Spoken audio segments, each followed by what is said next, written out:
අයිබෝවන් සුබ දවසක් ප්‍රාර්ථනා කරන ඕගොල්ලෝ සීලුම දෙනාට. ඉතින් අද අපි මේ වීඩියෝ එකත් එක්ක අපි කතා කරන්න යන්නේ එක්ස්පෝර්ට් වින්ඩෝ එක ගැන Cubase එක. ඉතින් ගොඩක් අය එක්ස්පෝර්ට් කරලා ඇති. හැබැයි හරියටම මේ වින්ඩෝ එකේ තියෙන දේවල් ගැන ලොකු අවබෝධයක් නැතුව ඇති. ඉතින් හරියට දැනගෙන එක්ස්පෝර්ට් කරන්න පුළුවන් වාට අද මේ වීඩියෝ එක බැලුවාට පස්සේ. එතකොට මම යූස් කරන software එක Cubase Elements 11. ඕගොල්ලෝ Cubase Pro version එක පාවිච්චි කරනවා නම් ඒක 10.5 වෙන්න පුළුවන් 11 වෙන්න පුළුවන් 12 වෙන්න පුළුවන් ඕන එකක්. Pro version එක පාවිච්චි කරනවා නම් මේ window එකේ මීට වැඩිය තව දේවල් ටිකක් වැඩි වෙනවා. මම ඒක වෙනම explain කරන්න Cubase 10.5 version Pro එකක් එක්ක. එතකොට අද මම කතා කරන්නේ Elements version එකේ. ඉතින් ඔයගොල්ලෝ Pro එක පාවිච්චි කරත් ප්‍රශ්නයක් නැහැ. මේ features ටික හැමෝම Pro එකේ තියෙනවා. මීට වැඩි තව චුට්ටක් වැඩි වෙන එක තමයි වෙන්නේ. ඉතින් ඔයා මොන version එක පාවිච්චි කරත් ඔයාට මූලිකම දේවල් ටික මේ Elements version එකේ මම අද කරන වීඩියෝ එකෙන් දැනගන්න පුළුවන්. ඉතින් මෙහෙමයි. Cubase එකේ export එකක් ගහද්දි මුලින්ම ඔයාගේ audio clips ටික ඔයාගේ range එක select කරගන්න ඕනේ. උදාහරණයක් හැටියට හිතන්න මගේ සින්දු තියෙන මෙන්න මේ වගේ මේ කහපාට කොටුව ඇතුලේ කියලා. එතකොට මම මෙන්න මෙතන තියෙනවා range එක select කරගන්න tool එකක්. මෙන්න මෙහෙම. මේකෙන් මම select කරගන්න ඕනේ මගේ range එක. එතකොට දැන් මම පිටිපස්සෙනුත් ටිකක් වැඩිපුර තියලා ඉස්සරහනුත් ටිකක් වැඩිපුර තියලා. ඇයි ඒ? නැත්තම් මට මෙතෙන්ටම ගේන්න පුළුවන්. sorry. ඔන්නවම ගේන්න පුළුවන්. හරියට මෙතෙන්ට. හැබැයි අපි එහෙම කරන්නේ නැහැ. සාමාන්‍යයෙන් චුට්ටක් පිටිපස්සට tail එකක් තියාගන්න ඕනේ export එකක් ගහද්දි. එතකොට මම මේක ඊළඟ එකට ගෙනිච්චොත් සම්පූර්ණයෙන්ම මට ඕනටත් වැඩිය ලොකු ඉඩක් පිටිපස්සෙන් හිටිනවා. සම්පූර්ණ බාර් එකක්ම හිටිනවා. මේක වෙන්නේ මම මේ grid එක on කරලා තියෙන නිසා. මට මෙන්න මේක මේ විදිහට off කරන්න පුළුවන්. නැත්නම් ඒකට key එක තමයි J. මට J අකුරෙන් ওই විදිහට grid එක on off කරගන්න පුළුවන්. ඉතින් grid එක off කරාට පස්සේ ඔයාලට පුළුවන් මේක ඕන තැනක තියන්න. එතකොට දැන් උදාහරණයකට මයි සින්දු මෙතනින් ඉවරයි නම් මම ඔන්න වගේ චුට්ටක් දුරට පිටිපස්සෙන් tail එකක් තියලා මගේ export එක ගහනවා. ඊට පස්සේ මුලත් ඒ වගේමයි. හරියටම පටන් ගන්න තැන තියන්න තු චුට්ටක් මුලට ওই විදිහට තියෙනවා. එතකොට මෙන්න මේ ත්‍රිකෝණය මේ විදිහට ඒ කියන්නේ ඇලවෙච්ච පැත්ත ඇතුළට තියෙන්න ඕනේ. පිටිපස්සෙනුත් එහෙමයි. හරි. මෙන්න මේ විදිහට. මොකද ඔයා මේ දෙක මාරු කරන්නත් ගෙනියන්න පුළුවන් අපිට. ඉතින් එහෙම කරන්න නැහැ. එක්ස්පෝර්ට් එකක් ගහන්න මේ විදිහට තියෙන්න ඕනේ. එතකොට හොයන්න පුළුවන් වාට කියන්නේ මේ සිලෙක්ට් වෙච්ච ඒරියා එක නිල් පාටින් පෙන්නනවා. ඔයා හරි විදිහට රේන්ජ් එක සිලෙක්ට් කරලා තියෙනවා නම්. ඉතින් මම මේ දැන් උදාහරණයක් විදිහට නිකන් මේ එක ට්‍රැක් එකක් අරන් තියෙන මේ වගේ ට්‍රැක්ස් පල්ලෙහාට ඉතින් බලන්න ලිස්ට් එකේ පල්ලෙහාටම ගිහිල්ලා මොකක් හරි ට්‍රැක් එකක් එළියට කැපිලා තියෙනවද? සහ හරීම ඔයාට ඕන රේන්ජ් එකද මේ එක්ස්පෝර්ට් වෙන්නේ යන්නේ කියලා. එතකොට මුලින්ම එක්ස්පෝර්ට් එක ගහන්න කලින් රේන්ජ් එක සිලෙක්ට් කරගන්න ඕනේ මෙන්න මේ විදිහට. චුට්ටක් පිටිපස්සෙන් ඉස්සරහින් වැඩිපුර තියලා රේන්ජ් එක සිලෙක්ට් කරගන්න. ඊට පස්සේ බලන්න ඉස්සෙල්ලා වගේ ට්‍රැක්ස් වලින් මොන හරි මියුට් වෙලා තියෙනවද ඔයාට ඕන නැති ඔයා හිතලා මියුට් කරපේ ගන්න කමක් නැහැ. හැබැයි ඔයා දන්නේ නැතුව මොකක් හරි මියුට් වෙලා තියෙනවද කියලා බලන්න. ඊට පස්සේ අවසාන වශයෙන් ප්ලේ කරලා හොඳට අහලා බලන්න හරිද කියලා එක්ස්පෝර්ට් වෙන්න ඕන එකම දැහෙන්නේ කියලා. මොකද ඔයාට ඇහෙන එක තමයි අනිවාර්යෙන් එක්ස්පෝර්ට් වෙන්නේ. එතකොට ඒක ඕකේ නම් ස්පේස් එක ගහුවා. උඩ ගියා ෆයිල් වල. හරි මෙතන උඩම තියෙනවා ෆයිල් කියලා export audio mix down. හරි මම අයි පාරක් පෙන්නන රේන්ජ් එක සිලෙක්ට් කරා. උඩ ෆයිල් වල export audio mix down. හරි අන්න එතන ගියා. එතකොට මෙන්න මේ විදිහට mix down export mix down window එක open වෙනවා. මෙතන ඔයාලට බලා ගන්න පුළුවන් export channel එක. ඒ කියන්නේ මොන channel එකද export වෙන්න ඕනේ කියලා. මම මෙතනට දීලා තියෙනවා stereo out කියන එක. ඔයත් stereo out දෙන්න. එතකොට stereo out එකෙන් ඔයාලට ඇහෙන එක තමයි export වෙන්නේ. ඊට පස්සේ මෙතන පළවෙනිටම හදන්න පුළුවන් file name එක. එතනට ඔයාලට ඕන නමක් දාගන්න පුළුවන්. මම දාගන්නවා song abc කියලා. හරි. ඉතින් මට ඔයාලට සින්දුවට ඕන නම ඔයාලට export කරගන්න පුළුවන්. ඔයා සින්දුවක් mix කරන ගමන් නම් ඉන්නේ ඔයා export දෙක තුනක් ගහනවා නම් සින්දුවේ නම ABC නම් ABC export 1 ABC export 2 ඒ විදිහට පිළිවෙලට ඔයාලට export එක ගහ ගන්න පුළුවන්. ඊළඟට path එක මේක උඩ select කරලා ඔයාලට දෙන්න පුළුවන් path එක කොතනද මේ audio එක save වෙන්න ඕනේ කියලා ඔය computer එක ඇතුලේ. එතකොට ඒක ඔයාලට මේ විදිහට select කරගන්න පුළුවන්.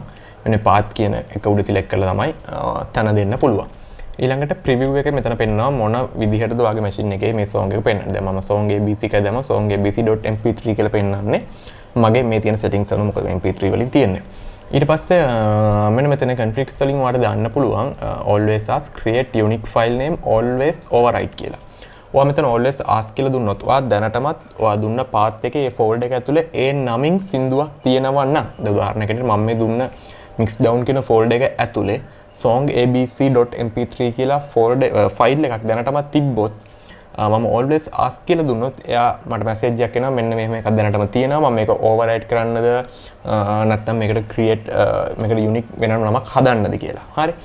ඔයා මෙතන create unique file name කියලා දුන්නොත් එහෙම එතකොට තව එකක් තිබ්බොත් ඒ ෆයිල් එක ඇතුලේ මෙයා කරන්නේ මේකට song abc 01 හරි එහෙම මොකක් හරි අංකයක් දාලා මේක නම වෙනස් කරලා දෙකම තියෙන විදිහට save කරනවා.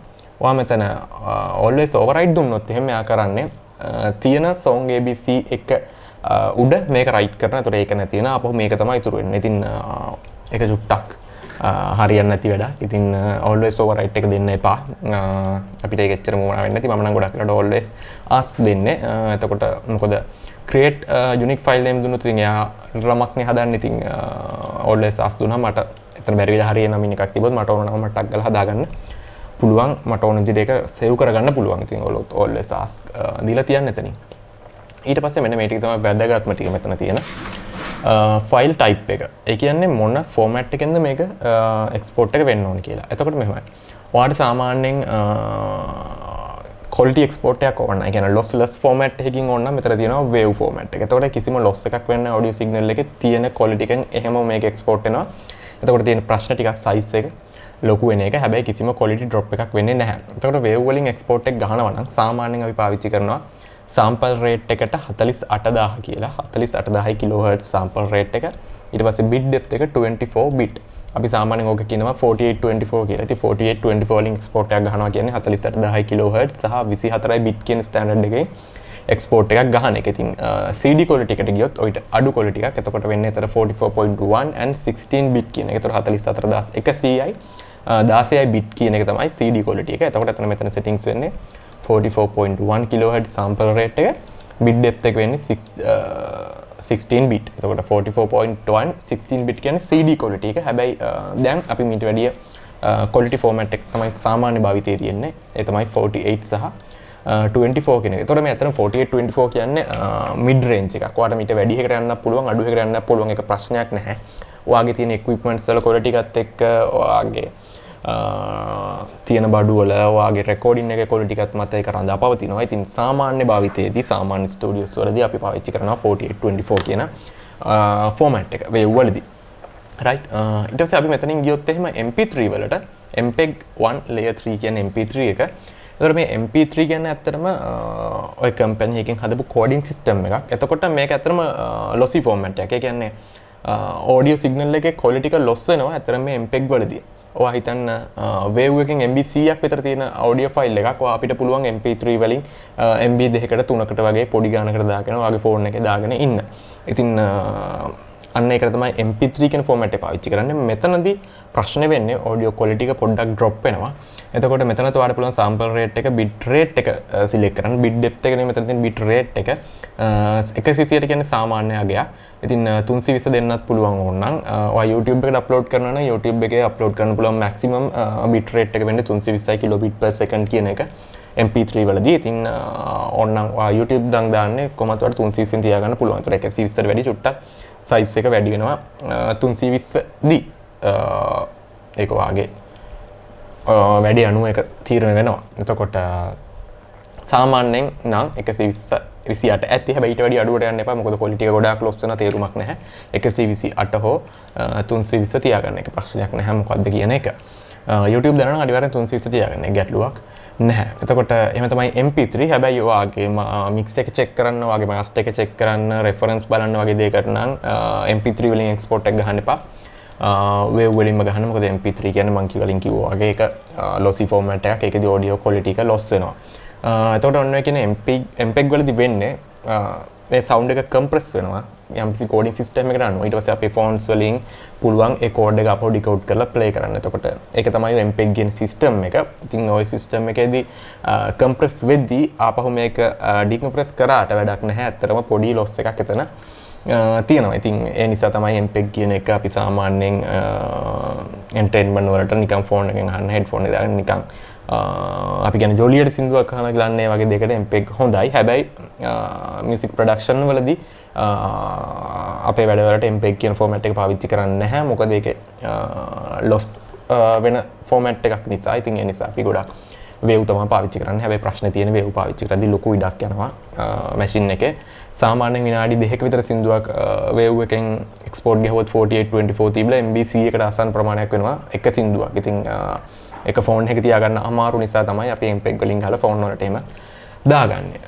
ඊට පස්සේ මෙතන after export කියලා දෙයක් තියෙනවා. ඉතින් export කරාට පස්සේ new project එකක් හදනවද pool එකට දානවද ඒ වගේ දෙයක්. ඉතින් do nothing කියලා තියන්නේ ඒක ප්‍රශ්නයක් නෑ. ඒතර මොකුත් වෙන්නේ නෑ. මේ window එක මෙහෙමම close කරලා යනවා. මේක export එක දුන්නාට පස්සේ.